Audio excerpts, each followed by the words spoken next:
Abhishek and I'm from Kolhapur. I had a problem of pilonidal sinus and I got treated in Healing Hands Clinic. The only thing I would say that this surgery is completely painless. Unexpectedly, it is painless.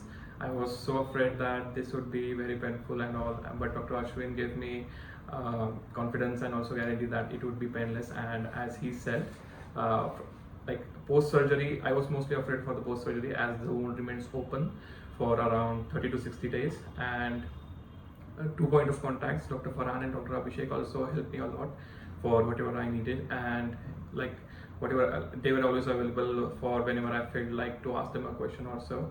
And yeah, that's the only thing I was worried about being painful or painless.